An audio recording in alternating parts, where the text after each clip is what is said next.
मैं बिहार के कटिहार में सिख फैमिली में पैदा हुई। एक मॉडल, एक्टर और मिस ट्रांसक्वीन इंडिया ब्यूटी पेजेंट की ब्रांड एम्बेसडर हूँ।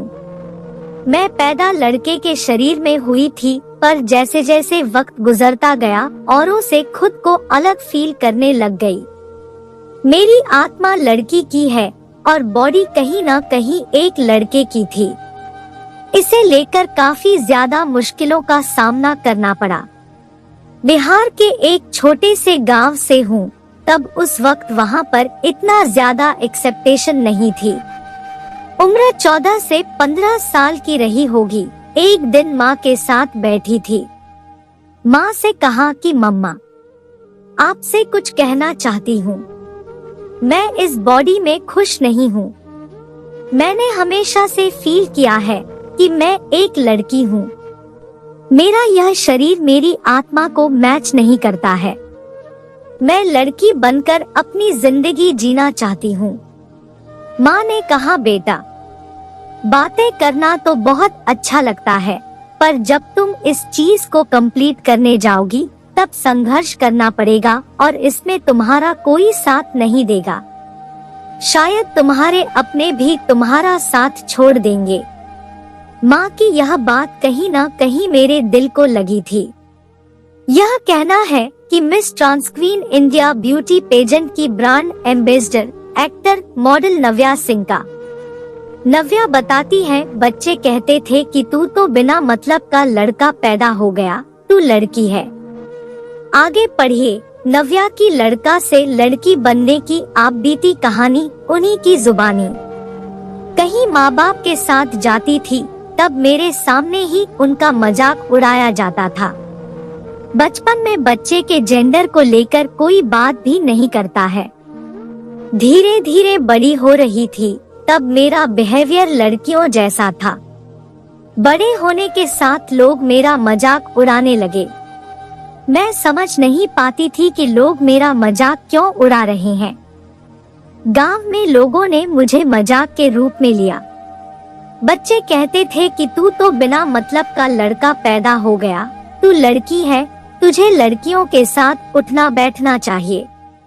मुझे पहली बार 12 साल की उम्र में मुझे रियलाइज हुआ कि लड़की हूँ। शुरुआत में पिता ने नहीं किया था सपोर्ट। मैं जर्नलिस्ट की फैमिली से बिलोंग करती हूँ, लेकिन मुश्किल इस बात की थी कि अपनी बात लोगों तक कैसे पहुँचाऊं। मेरी जिंदगी में माँ का हमेशा से सपोर्ट रहा है, पर पापा उन दिनों ज्यादा सपोर्टिव नहीं थे। पापा की वजह से 18 साल की उम्र में मुंबई आ गई। बीकॉम की पढ़ाई भी कंप्लीट नहीं कर पाई, क्योंकि उस वक्त मेरी फेमिनिटी की वजह से पापा ज्यादा पसंद नहीं करते थे। मेरा उठना बैठना, चलना फिरना, खाना पीना सब लड़कियों की तरह था, जबकि पापा को ये चीजें बिल्कुल पसंद नहीं थी। पापा ने बोला कि तुम यहाँ रहोगे तब और खराब हो जाओगे। इससे अच्छा है कि तुम मुंबई अपनी मौसी के पास चले जाओ। 18 साल की उम्र में मौसी के पास मुंबई आ गई। यहाँ मेरी रियल ट्रांस वुमेन की जर्नी शुरू हुई।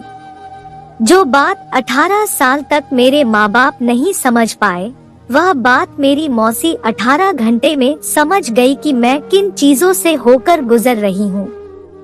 मेरी मौसी मुझे लेकर एनजीओ और डॉक्टर के पास ले गई। हमारी काउंसलिंग हुई। डॉक्टर ने मौसी से मेरे बारे में कहा कि यह गलत शरीर में है, इसको इसकी जिंदगी बतौर वुमेन जीने दी जाए, तब इसकी जिंदगी ज्यादा आसान हो जाएगी। आज की डेट में साइंस इतना ज्यादा बढ़ चुका है कि हम चीजों को सही कर सकते हैं। डॉक्टर के परामर्श पर हार्मोन्स थेरेपी लेना शुरू किया। इससे बदलाव होने लगा और मैं धीरे धीरे लड़की बनने लगी। आज मुझे लड़की बने कम से कम 10 से 12 साल हो चुके हैं। डॉक्टर के कमरे से पापा बाहर आए तब पापा की आंखों में पश्चाताप के आंसू थे। मैं घर में सबसे बड़ी संतान थी। पिताजी को लगा था कि आने वाले वक्त में उस घर का कुलवंश बनूंगी। उस वक्त तो लड़का थी, तब उन्हें लगा कि बनूंगा, लेकिन जब पापा को पता चला कि मेरी थिंकिंग कुछ और है, तब उन्हें बहुत बड़ा झटका और सदमा लगा। पापा उस चीज से खुश नहीं थे, लेकिन कहते हैं न कि भगवान ने कुछ लिखकर भेजा होता है। मैं पापा को लेकर मुंबई आई।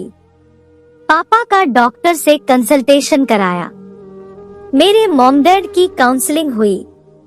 1.5-2 घंटे के बाद जब डॉक्टर के कमरे से पापा बाहर आए, तब पापा की आंखों में पश्चाताप के आंसू थे। पापा ने खुद गले लगाकर बोला कि चाहे तुम लड़का हो चाहे तुम लड़की हो, तू मेरा बच्चा है। हम अपने इस बच्चे को जिंदगी से दूर नहीं होने देंगे। मेरे लिए यह बहुत बड़ी बात थी। आज भी उस मोमेंट को सोचती हूँ, तब मेरी आंखों में आंसू आ जाते हैं, क्योंकि मैं जानती हूँ कि माँ बाप से दूर होना कितने तकलीफ की बात होती है। उसी समय मेरे लिए सबसे खुशी की बात यह रही कि मेरे पापा ने मुझे एक्सेप्ट कर लिया। सबसे कठिन वक्त तब होता है जब आप खुद की आइडेंटिटी से जिंदगी में लड़ाई लड़ते हो, खुद को खुद से पहचानने की कोशिश करते हो। वही सबसे बड़ी लड़ाई होती है। खुद को खुद से जानना, यानी कि मैं कंफ्यूज्ड हूँ कि मैं क्या हूँ। न तो मैं लड़का हूँ और न लड़की हूँ। मेरी बॉडी कुछ और है, शरीर का मेरी आत्मा उसे छोड़ने का गुनाह यह सबसे कठिन लड़ाई होती है। मैं सबसे यही कहना चाहूंगी कि भगवान ने सबको एक जिंदगी में सबसे बड़े खिलाड़ी और जज करने वाले कोई नहीं होते हैं। हमें प्यार से रहना चाहिए और प्यार बांटना चाहिए। आखिर में उन सभी पेरेंट्स को बोलना चाहूंगी कि यह आपके ही बच्चे हैं, इन्हें आपने ही पैदा किया है।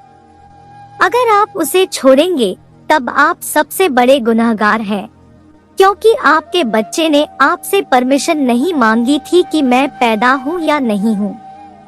आपने उन्हें पैदा किया है, तब आपका पूरा हक बनता है कि वह बच्चा लाइफ में कहीं भी जा रहा है, तब उसको सपोर्ट कीजिए, न कि उसे घर से बाहर निकाल दीजिए। आज अपनी जिंदगी बेहतरीन तरीके से जी रही हूँ। मुझे 2016 में इंडिया की लीडिंग मैगजीन से पहला काम बतौर मॉडल ऑफर हुआ था। उसके बाद धीरे धीरे आगे बढ़ने लगी। तब सावधान इंडिया में ट्रांस वुमेन मोना का लीड रोल मिला। आगे बढ़ते बढ़ते एक वक्त ऐसा आया जहां 2017 में Miss Trans Queen India beauty pageant के बारे में मुझे पता चला। ऑडिशन दिया। यह इंडिया का एकमात्र ट्रांस वुमेन ब्यूटी पीजेंट है जो पहली बार किया गया।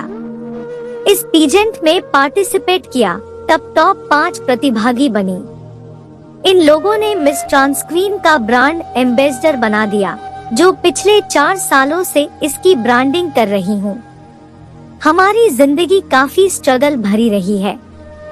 मैं ट्रांसजेंडर हूँ, तो जब कम्युनिटी में आई तब मुझे पता चला कि यहाँ पर एजुकेशन की बहुत कमी है। ट्रांसफॉर्मेशन के बाद घर आई, तब नई दुल्हन की तरह लोग देखने आने लगे। मेरा जब ट्रांसफॉर्मेशन हुआ तब पहली बार घर गई। उस समय मुझे देखने के लिए बहुत लोग आ रहे थे। जिस तरह से गांव में नई दुल्हन आती है, उसी तरह देखने के लिए आते थे। उस समय मुझे हंसी आ रही थी।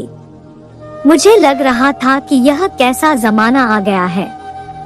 एक वक्त था जब मैं रहती थी, तब लोग देखने नहीं आते थे।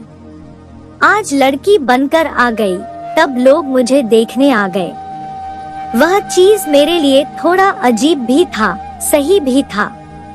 मुझे खुशी हो रही थी कि कम से कम लोगों को एहसास तो हुआ कि हाँ, मेरा अस्तित्व तो है, मैं हूँ। तुम मुझे इग्नोर नहीं कर सकते। अभी मेरे मन में शादी को लेकर कोई ख्याल नहीं है। मेरा पूरा फोकस अपने करियर को लेकर है। मुझे चाहने वाला या मेरा कोई पार्टनर बनेगा, वह समझदार आदमी होगा।